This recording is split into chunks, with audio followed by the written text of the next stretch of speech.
गुंडागर्दी इस एरिया में नहीं चलेगी और उन्होंने प्रॉमिस किया है और केस भी रजिस्टर करेंगे और आगे भी चलकर कोई भी अपनी समस्या होगी इस इलाकों को लेके कोई भी रिलेटेड तो आप सत्ती जी को और माते को कांटेक्ट कीजिए, आपके सारे काम पुलिस स्टेशन में होंगे और उसमें कोई अड़चन नहीं आएगी। ये उन्होंने अपने को प्रॉमिस किया। डीसीपी साहब से भी बात हुई है और राहुल शिवाले जी ने भी उनसे बात की थी, तो उनके सबके कहने के कारण आज अपने यहाँ पे मोर्चे को स्थगिति दी है। तो आगे चलकर भी अगर ऐसी कोई गुंडागर्दी आपकी नज़र में आती है तो आप दबिए मत, उसके सामने लाइए। तो जब तक आप सामने नहीं लाएंगे तब तक कोई एक्शन नहीं होगा। अगर अभी भी कोई ऐसी बात है तो आप सामने लाइए, उनके ऊपर कार्रवाई होगी। धन्यवाद। थी मोर्चा पूरा एक्टिव था। कल रात से हमारी पूरी तैयारी हो चुकी थी, बैनर उनर सब छप चुके गए, पर महाराष्ट्र अध्यक्ष माननीय श्री बल साहब को एसीपी साहब, डीसीपी साहब, सीनियर साहब, पुलिस डिपार्टमेंट के कॉल आ रहे हैं कि आप ये मोर्चा रोकिए, जो भी कार्रवाई होगी कानून के हिसाब से हम करेंगे, आपको वादा करते हैं। तो बल साहब का मुझे रात को कॉल आया था कि अपने जो स्थानिक लोग हैं, स्थानिक कार्यकर्ता उनको बुलाओ, बाकी कार्यकर्ताओं को रोक दो, कमेटी को। ऐसी बात है। पुलिस वाले हमको रिक्वेस्ट कर रहे हैं कि मोर्चा कैंसिल कीजिए, जो कायदे में है वो करेंगे, पक्का गुंडों को छोड़ेंगे नहीं। अभी हम खुद जाके सीनियर साहब को मिले, हमारे अध्यक्ष माननीय बल साहब, श्रीमती रीना खुराजी सर चिटनी, सचिव शाहजी पाटिल, सचिव साईराम जी और पूरे जिलाध्यक्ष हम साथ में थे। सीनियर साहब ने हमसे लेटर भी लिया है, मेरे उन्होंने वो कंप्लेंट जो बोली तो हमने दी है। इस लेटर पे और इस एनसी पे उन्होंने बोला हम पक्की कार्रवाई करेंगे और इसमें एफआईआर बैठती है, कायदे से हम एफआईआर लेंगे। थोड़ा समय लगेगा 2-4 दिन, पर हम लेंगे पक्का एफआईआर और कायदे से कार्रवाई करेंगे। तो उस चीज़ को देखते हुए अध्यक्ष ने हमको आदेश दिया है, बल साहब ने, कि मोर्चे को यहीं रोक दिया जाए।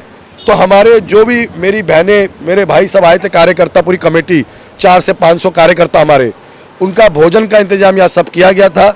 सब ने अपना अपना भोजन किया आराम से और सब यहाँ खड़े हैं अभी। क्या कहेंगे, पुलिस पे भरोसा है?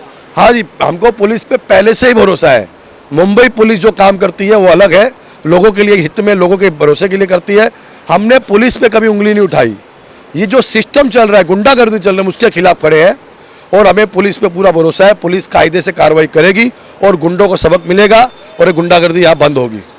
वही चीज़ मेन थी हमारे लिए भी, वही बहुत मुश्किल था बताना लोगों को अपने, क्योंकि लोगों में जो 10 तारीख को जो घटना होगी कार्यालय के ऊपर, 6 तारीख और 10 तारीख 2 घटना जो कार्यालय पे हुई, धमकी देने की, कार्यालय तोड़ने की, तो सभी शिव सैनिक और खासकर हमारी पूरी कमेटी और कार्यकर्ता बहुत कुड़े हुए थे, बहुत गुस्से में थे।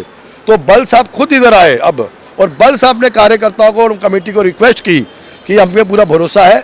तो साहब की बात को सुनते हुए अध्यक्ष की सभी महिलाओं ने और सभी अपने कार्यकर्ताओं ने साहब को बोला, ठीक है सर आप बोल रहे हैं तो हम इसको मोर्चे को यहीं ख़त्म करते हैं। और हमारे अध्यक्ष महोदय की बात को सबने सम्मान दिया और पुलिस को हमारे अध्यक्ष ने सम्मान दिया और पुलिस की बात को मानते हुए हमने मोर्चा यहाँ ख़त्म किया है। और आगे हम अब इंतजार में है कि अब एफआईआर होगी और कब उसको अरेस्ट करेंगे, उसके बाद आगे की बात कानून कार्रवाई होगी, उस पर देखेंगे। सबसे पहले तो 10 तारीख को जो गुंडे लोगों ने 30-40 लोगों को ला के हमारे कार्यालय के सामने गुंडागर्दी की, उसके लिए हम लोगों ने पुलिस स्टेशन को घेराव किया था। पुलिस में जाके कंप्लेंट की थी। पुलिस ने कहा था हम एफआईआर ले रहे हैं। रात को 2 बजे तक बैठाने के बाद कहा कि हम नहीं लेंगे, एफआईआर नहीं बैठता है, एनसी बैठता है। तो हम छोड़ के आ गए थे। हमारे अध्यक्ष से बात किया था, हमारे जो माननीय इंद्रजीत सिंह बल साहब है उनसे बात किया था। उन्होंने कहा ठीक है, मैं अपने लेटर पैड पे कार्रवाई करवाते हैं। उन्होंने अपने लेटर पैड पे सारी कार्रवाई की और आज की तारीख ठहरी थी कि हम मोर्चा लेंगे।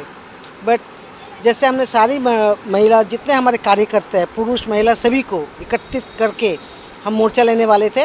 बट कल से पुलिस वाले का कॉल आना चालू हो गया। हमारे अध्यक्ष को, मुझे, इंद्रपाल सिंह जी को, हमारे काफ़ी कार्यकर्ताओं को, काफ़ी लोगों को कॉल आया, जिसमें कुछ बीजेपी के भी कार्यकर्ते हैं, राष्ट्रपति के कार्यकर्ते, ऑपोजिशन के काफ़ी लोग हैं जो हमारे साथ जुड़े हुए हैं और वो भी इस मोर्चा में शामिल होना चाहते थे।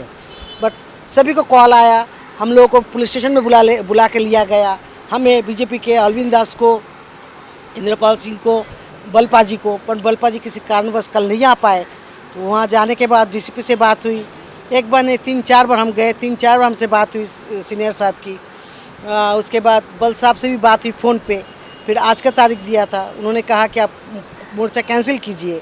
पर हम लोगों ने बल साहब से बात की।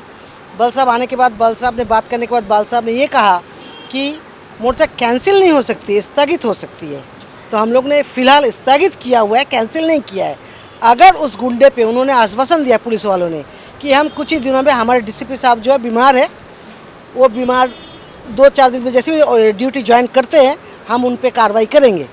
अगर उन पे कार्रवाई नहीं हुई तो ये मोर्चा फिर से उठेगी, हम फिर से लेंगे मोर्चा। वाहतूक सेनेचे मुख्य कार्यालय आहे आणि या मुख्य कार्यालयावर 6 सप्टेंबरला आणि 10 सप्टेंबरला येथील सायन कोळ्यामधील जे अंडरवर्ल्ड दहशतगर्दी गुंडे आहेत त्या गुंडांनी हमला केला होता आणि त्या कार्यालय तोडफोडची धमकी दिली होती।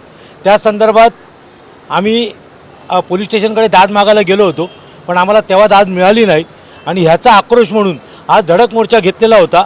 पण ह्या धडक मोर्चाचं जसं पोलीस स्टेशनला कळलं का धडक मोर्चा घेतलेला आहे, तसं ACP DCP इकडचे सिनियर यांनी आमच्या अध्यक्षांना कॉल केले, बलसाहेबांना, सत्ती सरांना कॉल केले, आमच्या जे सरचिटणीस आहेत खुराना मॅडम यांना कॉल केले आणि म्हणाले तुम्ही मोर्चा घेऊ नका, जर मोर्चा घेतलात तर वातावरण बिघडणार, आम्हाला भरपूर त्याचा परिणाम भोगावे लागतील। आणि आम्ही म्हणालो तसं नाही आमचा मोर्चा होणार, कारण आमच्या कार्यालयावर हमला झालेला आहे। आणि ज्यावेळेला हे घडलं मग त्यांनी आमच्या बलसाहेबांना पर्सनली विनंती केली। मग आज बलसाहेब स्वतः इथे आले, त्यांनी सर्व कमीत कमी 400-500 कार्यकर्ते सदस्य इथे उपस्थित होते, सगळ्यांना त्यांनी थांबवलं, म्हणाले इथे मोर्चा घ्यायचा नाही, आपल्याला हा स्थगित करायचा आहे, कारण आपल्याला पोलीस स्टेशनने सांगितलं कारवाई होणार आणि ती कारवाई घेतली जाईल। कारवाई जर होत असेल तर आम्ही इथे स्थगित करू, जर कारवाई झाली नाही तर त्याचे पुढचे जे परिणाम असतील ते मग आम्ही त्यांना दाखवून देऊ। जय हिंद, जय महाराष्ट्र।